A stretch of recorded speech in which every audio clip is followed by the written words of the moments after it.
தேர்தல் பணிக்காக வெளிமாநிலத்திலிருந்து வரும் காவலர்களை கண்காணிக்கும் அதிகாரியாக ஏடிஜிபி ஜெயராம் நியமனம் செய்யப்பட்டுள்ளார். தற்போதைய செய்தியாக பார்த்துக் கொண்டிருக்கிறோம். விவரங்களை செய்தியாளர் ராகவேந்தர் வழங்க கேட்கலாம். ராகவேந்தர், விவரங்களை பகிர்ந்துக்கு. வணக்கம்.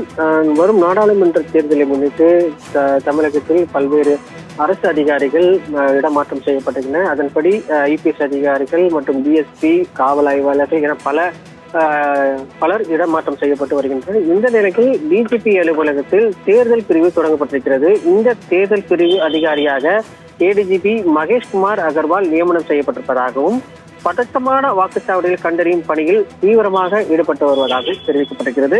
தேர்தல் பணிக்காக வெளிமாநிலத்திலிருந்து வரும் காவலர்கள் மற்றும் துணை ராணுவத்தின் வருகை மற்றும் சென்னையில் இருந்து பிற மாநிலங்களுக்கு செல்லும் ஆயுதப்படை வழி போலீசார் குறித்து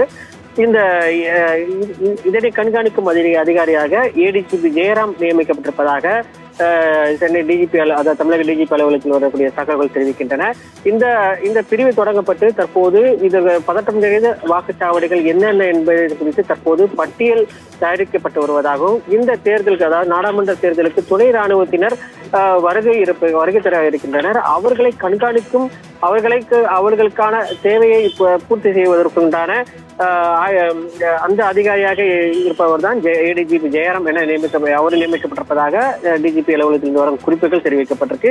இதே போன்று ஏற்கனவே சென்னை காவல்துறை சார்பாக சென்னை காவல்துறையில் காவல்துறை அலுவலகத்தில் வேப்பரையில் இருக்கக்கூடிய அலுவலகத்தில் துணை ஆணையர் சீனிவாசன் தலைமையில் அட்மினாக இருக்கக்கூடிய துணை ஆணையர் அட்மினாக இருக்கக்கூடிய சீனிவாசன் தலைமையில் பிரிவு அமைக்கப்பட்டிருக்கிறது. கிட்டத்தட்ட 50 போலீசார் இதில் அவர்கள் நியமிக்கப்பட்டிருக்கிறார். இதில் காவல்துறை ஆய்வாளர்கள், காவல்துறை உதவி ஆணையர்கள் என பல்வேறு தரப்பினர் இதில் பணியாற்றி வருகிறார். கிட்டத்தட்ட 50 பேர் சென்னையில் மட்டும் இது போன்ற இந்த தேர்தல் பிரிவு தொடங்கப்பட்டு தற்போது அதற்குண்டான பணியும் நடைபெற்று வருவதாக சென்னை காவல்துறை தரப்பிலும் தெரிவிக்கப்பட்டிருக்கு. மொத்தமாக இந்த தேர்தலுக்கு போலீசார் தரப்பில் பல்வேறு நடவடிக்கைகள் எடுக்கப்பட்டு வருகிறது. அரசு ராகவேந்தர், உங்களுடைய விவரங்களுக்கு நன்றி.